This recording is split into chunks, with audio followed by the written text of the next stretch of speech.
ಹುಡುಗತನ ಅನ್ನೋದು ಶಾಪನ? ಹದಿಹರೆಯದ ಹೊಸ್ತಿಲಲ್ಲಿ ಎಡುವ ಹೆಣ್ಮಕ್ಳಿಗೆ ಅದು ಶಾಪದ ಥರಾನೇ ಕಾಣಿಸುತ್ತೆ. ಹಾಗಾಗಿ ಇನ್ನು ಕಣ್ಬಿಡದ ಭ್ರೂಣವನ್ನೇ ಸಾಯಿಸ್ಬಿಡ್ತಾರೆ. ಇನ್ನು ಕೆಲವರು ಹುಟ್ಟಿದ ಮಗುವನ್ನ ಕಸದ ತೊಟ್ಟಿಗೆ ಹಾಕೋದು ಇದೆ. ಆದರೆ ಆ ಹುಡುಗಿ ಒಲ್ಲದ ಮಗುವನ್ನ ಸಾಯಿಸದೆ 9 ತಿಂಗಳು ಹೊಟ್ಟೆಯಲ್ಲಿಟ್ಕೊಂಡು ಜೋಪಾನ ಮಾಡೋ ಒಳ್ಳೆತನ ತೋರಿಸಿದ್ಲು. ಆದರೆ ಒಂಟಿಯಾಗಿ ಸಮಾಜವನ್ನ ಎದುರಿಸಿ ನಿಂತು ಕಂದನ್ನ ಬೆಳೆಸೋ ಧೈರ್ಯ ಮಾಡಲಿಲ್ಲ. ಆ ಮಗು ಎಲ್ಲೋ ಒಂದ್ ಕಡೆ ಸುಖವಾಗಿರ್ಲಿ ಅಂತ ಆಕೆ ಅಂದ್ಕೊಂಡಿದ್ದೆ. ಆ ಹುಡುಗಿ ಮಾಡಿದ ತಪ್ಪಾ?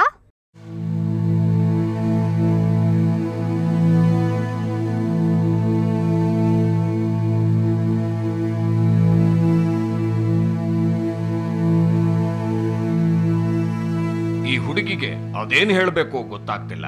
ಬದುಕು ಕಟ್ಕೋಬೇಕು ಅಂತ ಊರ್ ಬಿಟ್ಟು ಊರಿಗೆ ಬಂದು ಇಲ್ಲಿ ಎಡವಿ ಬಿಟ್ಟಿದ್ದಾಳೆ.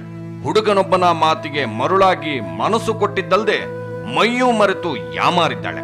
ಈಕೆ ಮನಸ್ಸು ಮಾಡಿದ್ರೆ ಊಟ ಮುಗಿಸಿ ಎದ್ದೋದವನ ವಿರುದ್ಧ ಸ್ಟೇಷನ್ಗೆ ಹೋಗಿ ಬೆಂಡೆತ್ಸಿ ಏನು ಅಂತ ಇತ್ಯರ್ಥ ಮಾಡ್ಕೋಬಹುದಿತ್ತು. ಆದ್ರೆ ಅಷ್ಟೆಲ್ಲ ಮಾಡ್ಕೊಂಡು ಅವನು ಚೆನ್ನಾಗಿ ಬಾಳಿಸ್ತಾನೆ ಅನ್ನೋ ಗ್ಯಾರಂಟಿಯಲ್ಲಿದೆ. ಒಲ್ಲದ ಹೆಂಡತಿಯಾಗಿ ಹಿಂಸೆ ಪಡೋದಕ್ಕಿಂತ ಆಗಿದ್ದಾಯ್ತು ಅಂತ ಮರೆತು ಮನೆ ಸೇರೋದು ಉತ್ತಮ ಅಂತ ಈಕೆಗನಿಸಿದೆ. ಆದ್ರೆ ತಕ್ಷಣ ವಾಪಸ್ ಹೋಗೋ ತರ ಇರಲಿಲ್ಲ. ಯಾಕಂದ್ರೆ ಈ ಹುಡುಗಿಯ ಹೊಟ್ಟೆಯಲ್ಲೊಂದು ಜೀವ ಕುಡಿಯೊಡೆದು ಬಿಟ್ಟಿತ್ತು. ಏನೂ ಅರಿಯದ ಕಂದಮ್ಮನ್ನ ಕಣ್ಬಿಡೋ ಮೊದಲೇ ಕೊಲ್ಲೋ ಕೆಟ್ಟ ಮನಸ್ಸು ಈಕೆಗಿಲ್ಲ.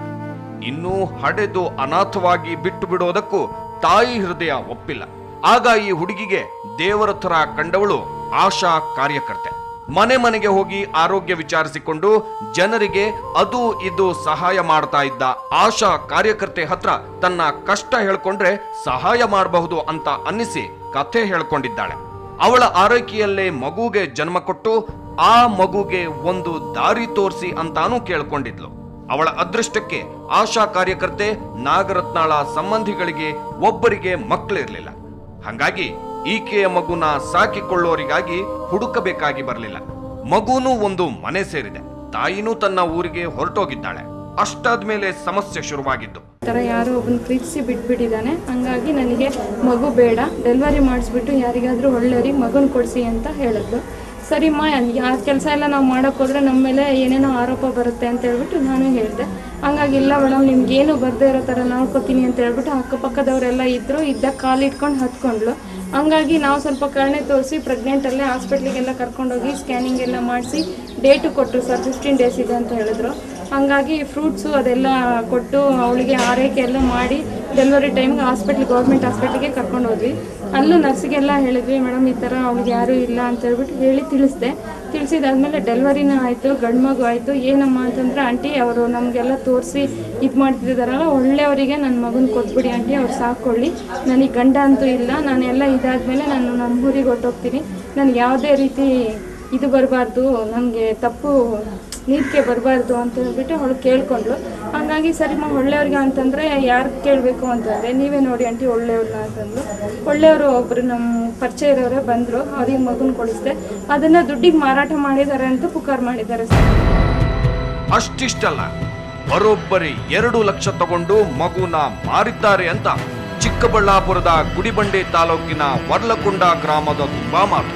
ಅಲ್ಲಿಯ ಜನಾನೇ ಯಾರೋ ಶಿಶು ಅಭಿವೃದ್ಧಿ ಯೋಜನೆ ಅಧಿಕಾರಿಗಳ ಗಮನಕ್ಕೆ ಇದನ್ನ ತಂದಿದ್ದಾರೆ ಅಷ್ಟೇ.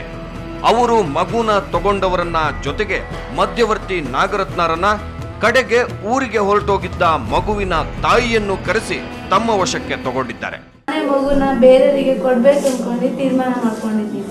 ಅದನ್ನ ಅವರಿಗೆ ಅಂದ್ರೆ ನಾನು ಆ ಮಗುನಿಂದ 1 ರೂಪಾಯಿ ದುಡ್ಡೇನು ತಗೊಂಡಿಲ್ಲ. ಹಾಗೆ ನಾನು ಹಾಗೆ ಮಗುನ ಅವರಿಗೆ ಕೊಡ್ಬೇಕು ಅಂದ್ಕೊಂಡಿದ್ದೀನಿ.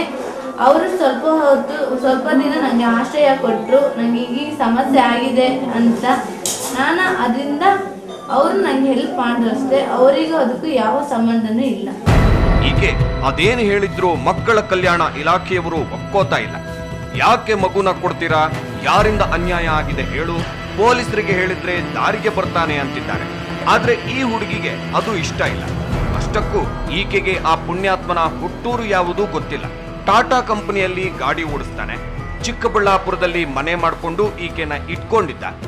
ಇವತ್ತು ಮದುವೆ ಆಗ್ತೀನಿ, ನಾಳೆ ಮದುವೆ ಆಗ್ತೀನಿ ಅಂತ 7-8 ತಿಂಗಳು ಕಳೆದ ಈ ಹುಡುಗಿ ಕಡೆಗೆ ಅವನು ಮನೆಗೆ ಬರೋದನ್ನೇ ಬಿಟ್ಟಾಗ ಅಲ್ಲಿಂದ ಬಂದು ಈ ನಾಗರತ್ನಾಳ ಸಹಾಯ ತಗೊಂಡಿದ್ದಾಳೆ.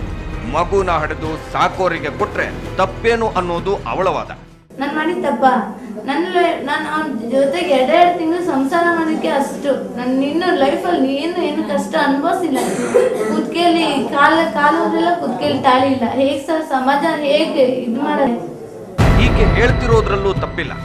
ಏನೂ ಅರಿವಿಲ್ಲದೆ ಎಡವಿದವಳಿಗೆ ಬದುಕೋ ಹಕ್ಕಿಲ್ವಾ? ಈಗ ಆಕೆನ ಕರ್ಕೊಂಡ್ಬಂದು ಮಗುನ ನೀನೇ ಸಾಕ್ಬೇಕು ಅಂತ ಹಿಂಸಿಸೋದ್ರಲ್ಲಿ ಅರ್ಥ ಇಲ್ಲ. ಒಂದ್ ವೇಳೆ ಈಕೆ ಸಾಕಿದ್ರು ತಂದೆ ಇಲ್ಲದ ಮಗುನ ಮತ್ತು ಈಕೆಯನ್ನ ಸಮಾಜ ಹೇಗೆ ನೋಡುತ್ತೆ ಅನ್ನೋದು ಗೊತ್ತಿಲ್ಲದ ವಿಷಯ ಅಲ್ಲ.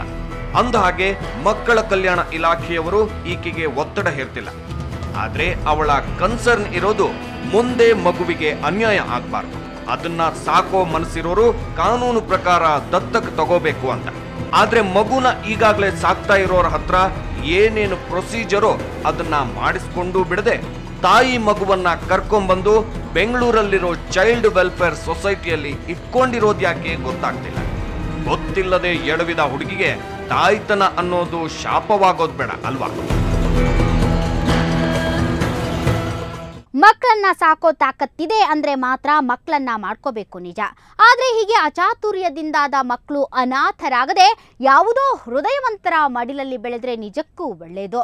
ಆದ್ರೆ ಮಕ್ಕಳನ್ನ ದಾನ ಮಾಡೋದೇ ಆದ್ರೂ ಕಾನೂನು ರೀತ್ಯ ಹೋಗ್ಬೇಕು. ಅದರಿಂದ ಮುಂದೆ ಯಾರಿಗೂ ತೊಂದರೆ ಆಗಲ್ಲ ಅಂತ ಹೇಳ್ತಾ ಇವತ್ತಿನ ಎಪಿಸೋಡ್ನ ಮುಗಿಸ್ತಾ ಇದ್ದೀವಿ. Good bye.